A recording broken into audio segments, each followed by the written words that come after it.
على الشمس تبدي وتختفي من البحر،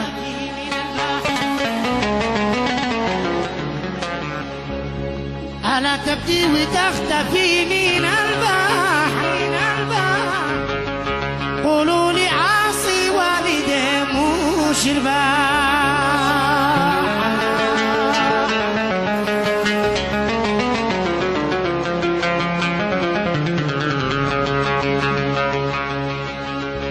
أنا صرت أشتكي والمحكمة تبكي،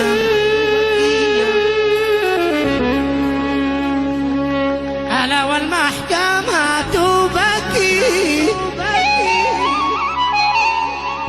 واللي يخاف الله يا ريت ملكي.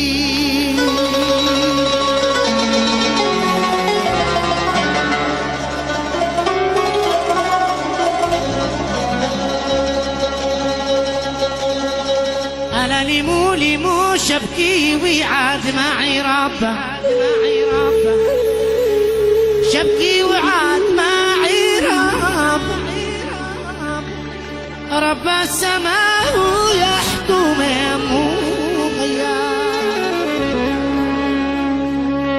ألا والمحكمة.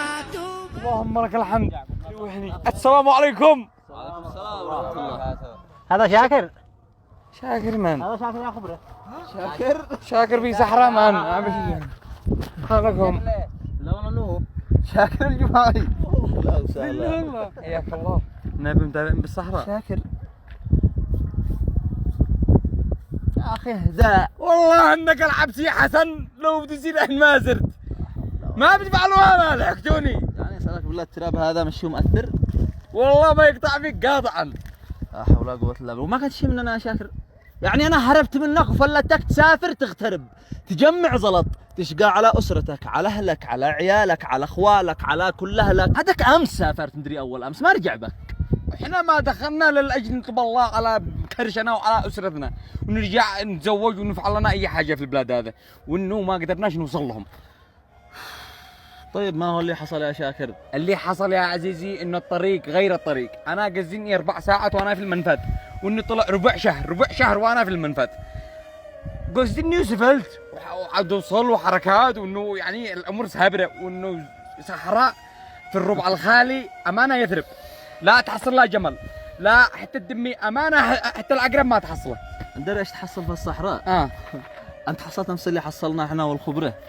ما حصلنا إلا كم من أسرة راقدة تحت سيارتها، ما حصلنا إلا صياح أطفال سمعنا من داخل سياراتهم مغرزين مثلنا، توايرهم حانبة يا شاكر، ما مش معهم من يخارجهم. متخيل يعني احنا شباب، احنا البهذلة هذا عادي، احنا شباب احنا عادي، بس الأسر النسوان الأطفال يا أخي اللي فوق السيارات بيمسوا. يعني إذا كان بعض الأحيان بتكون خايف داخل بيتك ولو سمعت كلب الطفل بيخاف، ما بالك لما يكون فوق سيارة وبيسمع صياح كلاب، برد الصحراء وبرد وخوف. ما عاد فيش كلام يوصف هذا الشيء اللي بيحصل يا شاكر نهائيا. اللي بيحصل في الصحراء مصيبة. لا والله احمد الله ان انا سلمت بجلدي.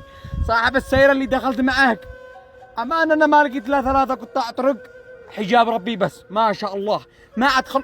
احمد الله ان انا ادكت بسرتني بالترنك والفنيله، ولا حرم ما تلاقي منه مشي.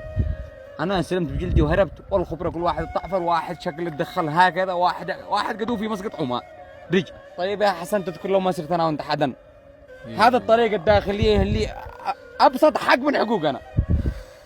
يا شاكر هذا الكلام كله واحنا نوينا نغترب.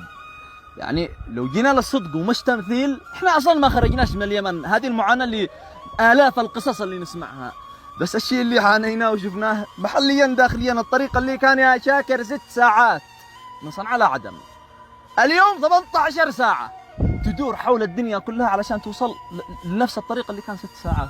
ومش بس طريق عدن، كثير طرق في اليمن مقطوعة. يا أخي ليش؟ طيب أنا أقول حاجة واحدة يا حسن، خلوا المشاكل على جنب وافتحوا لنا الطريق بس. يا أخي كلام الشعب كامل يا أخي، رحموا الناس وخلوا المشاكل على جنب وافتحوا الطرق يسافروا الناس وهم آمنين مطمئنين. وباختصار كل جهة أو شخص أو أي حد بيساهم ويكافح ويسعى لفتح الطرقات ويأمن المسافرين بعد الله سبحانه وتعالى في سفرهم الطويل، هذا بيحصل دعوات ملايين الأطفال، النساء، الرجال، وكل الناس اللي يتبهدلوا الآن في السفر. والعكس يا حسن، لا يوقف ضد هذا الشيء يحصل دعوات عليه. فيا من تروحوا المشاكل على جنب وافتحوا لنا الطريق. افتحوا الطرق. قولوا لي عاصي والدي مو شربان